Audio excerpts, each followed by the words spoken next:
دل میں کیا ہے؟ دل میں سوچیں بھی ہوتی ہیں، دل میں منصوبے بھی ہوتے ہیں، آرزویں بھی ہوتی ہیں، تمنائیں بھی ہوتی ہیں، پلاننگز ہوتی ہیں. اور ہم نے سوچ رکھا ہے کہ دل میں جو کچھ ہوتا ہے وہ تو لوگوں کو نظر نہیں آتا، اور دل میں تو جو آتا ہے وہ خیال ہی آتا ہے، تو اس لیے اس کا تو شاید کوئی پکڑ نہیں ہے اس کے اوپر. اور نبی پاک صلی اللہ علیہ وسلم سے بھی پوچھا گیا تھا کہ اللہ کے رسول صلی اللہ علیہ وسلم، دل میں خیال آتے ہیں، مختلف طرح کے خیالات آتے ہیں، تو کیا اس پر کوئی پکڑ ہے؟ فرمایا نہیں، اس کے اوپر کوئی پکڑ نہیں ہے جب تک اس پہ اوپر عمل درآمد نہ کرو، اس کے اوپر پکڑ نہیں. تو ہم اس حدیث سے اور نبی پاک صلی اللہ علیہ وسلم کے اس فرمان سے اور ریلیکس ہو گئے، موجیں لگ گئیں. سوچ جو مرضی سوچے، تفکر کا عمل جو مرضی کریں، آپ کے دل کے اندر جتنی مرضی آلودگی پڑی رہے، آپ کا خیال ہے صرف جب تک عمل نہ کیا جائے اس وقت تک کوئی مسئلہ نہیں ہے.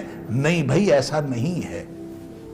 اللہ تعالیٰ نے قرآن میں فرمایا ان السمع والبصر والفؤاد کل اولئک کان عنہ مسئولا. جس طرح آنکھوں سے پوچھا جائے گا کیا دیکھا، جس طرح سماعتوں سے پوچھا جائے گا کیا سنا، اس طرح دل سے بھی پوچھا جائے گا کیا سوچا اور کیا اس میں آرزویں اور تمنائیں رکھی.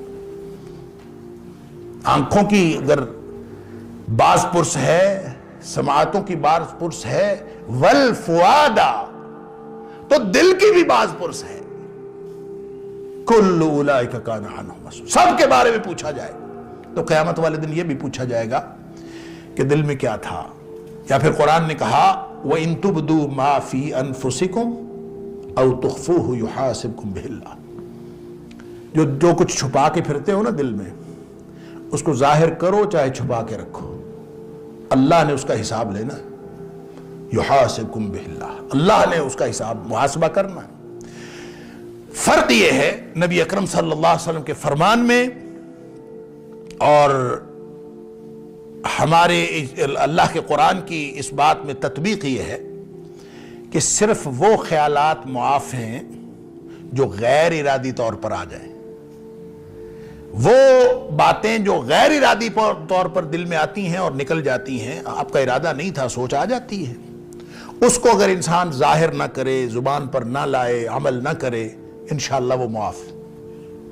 لیکن ایک سوچ کی بھی ایک نوعیت ہے، ایک نیچر آف تھنکنگ وہ ہے جو سوچ کا ایک عمل ہے، تفکر کا ایک عمل ہے.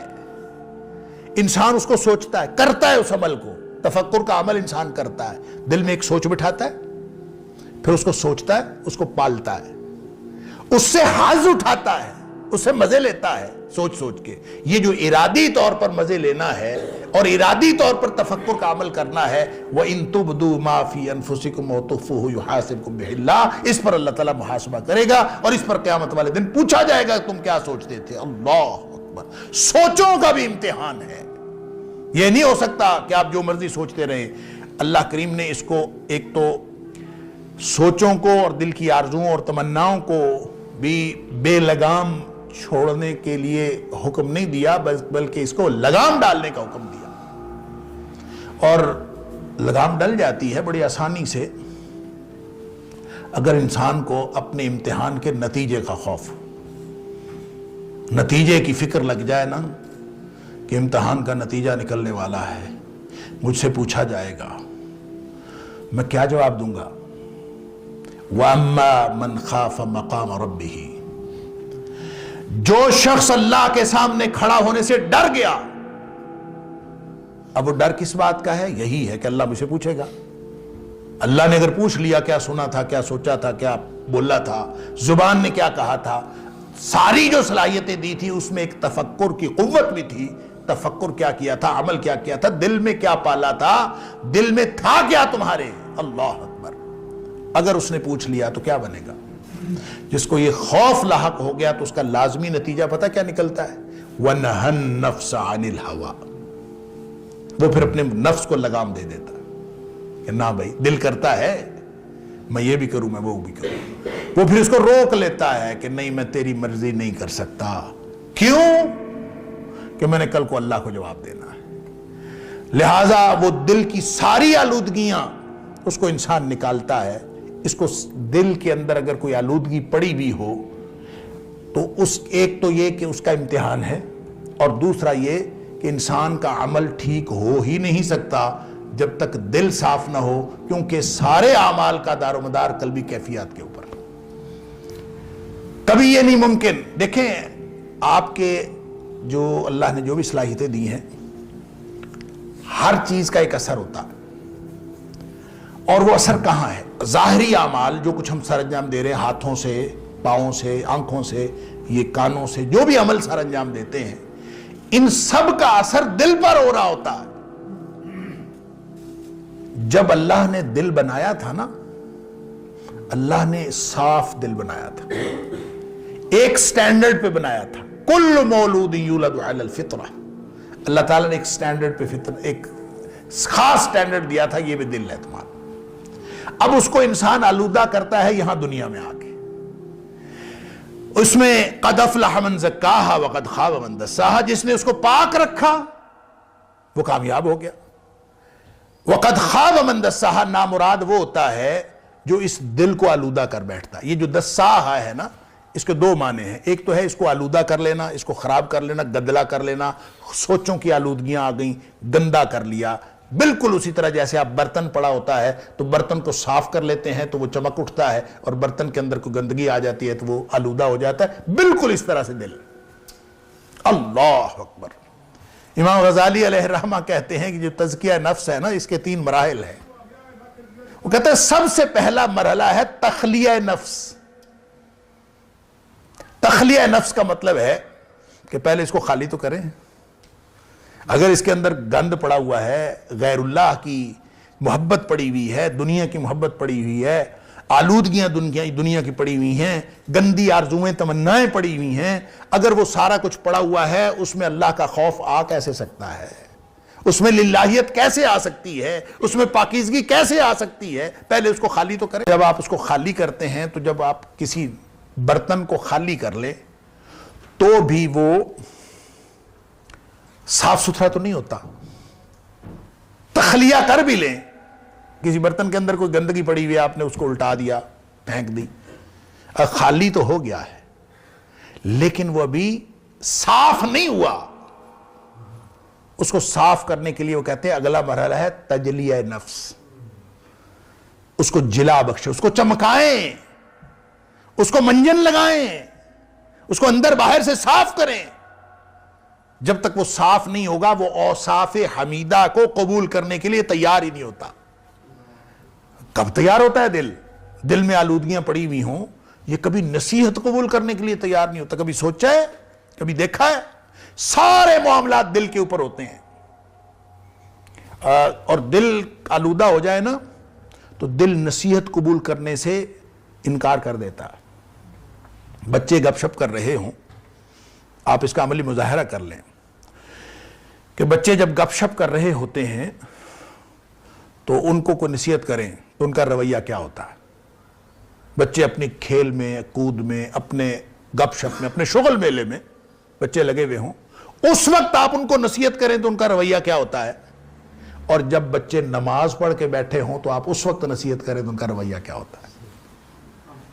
یہ فرق ہے، آپ کو سمجھ آئے گی کہ نماز کے بعد دل نرم ہوا ہوتا ہے، اس نماز کے عمل کا دل پر اثر ہوتا ہے، اور جب آپ شغل میلے میں دنیاوی کاموں میں پڑے ہوتے ہیں تو اس کا بھی ایک اثر ہوتا ہے، اس وقت نصیحت کا اثر اور طرح کا ہے، اور جب نماز پڑھ کے کرتے ہیں تو اس وقت نصیحت کا اثر اور طرح کا ہے۔ گویا ہر عمل کا اثر دل پر ہو رہا ہوتا ہے۔ آپ جو دیکھتے ہیں، آپ جو بولتے ہیں، آپ جو سنتے ہیں، اثر بیچارے دل پر ہوتا ہے۔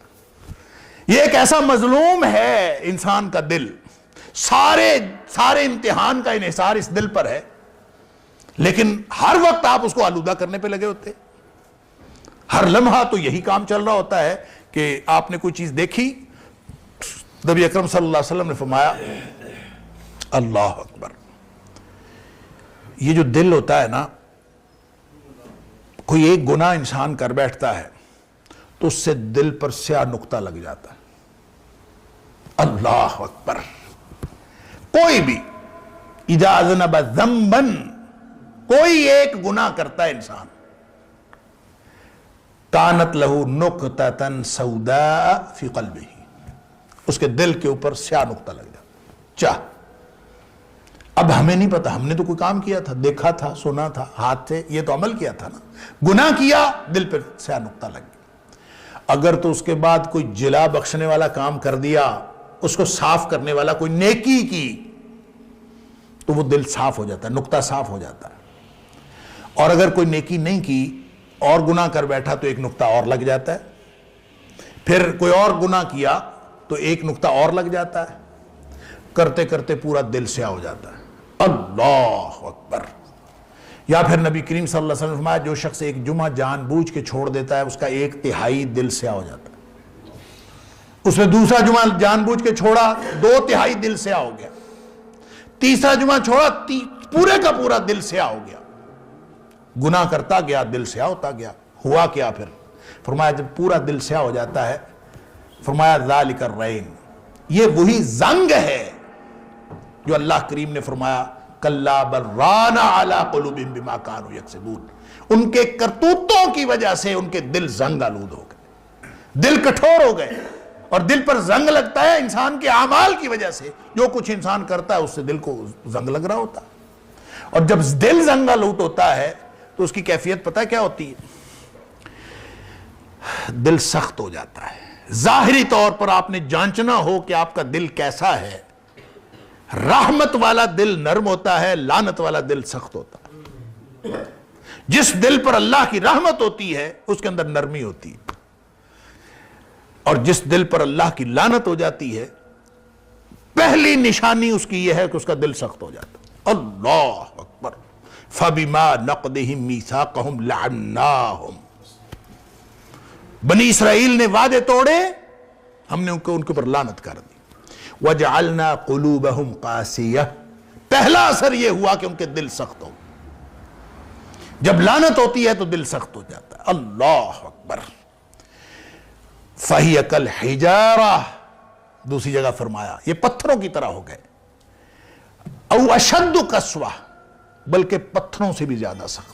پتھر کے اندر نرمی ہوتی ہے اور لعنتی دل کے اندر نرمی نہیں ہوتی، یعنی دل جس کے اوپر لعنت ہوئی ہو وہ زیادہ سخت ہوتا۔ لوگ کہتے ہیں رونا نہیں آتا، نماز پڑھتے ہیں، دعا کرتے ہیں، رونا نہیں آتا۔ کعبۃ اللہ میں بیٹھے ہوتے ہیں، رونا نہیں آتا۔ اس بات پر روئیں کہ دل سخت ہو گیا ہے۔ دل کی نرمی رحمت کی علامت ہے اور دل کی سختی لعنت کی علامت ہے۔ اب یہ آپ بڑے بڑے وعدے توڑیں تو بھی دل سخت ہوتا ہے، آپ چھوٹی چھوٹی نافرمانیاں کریں تو بھی دل سخت ہوتا ہے۔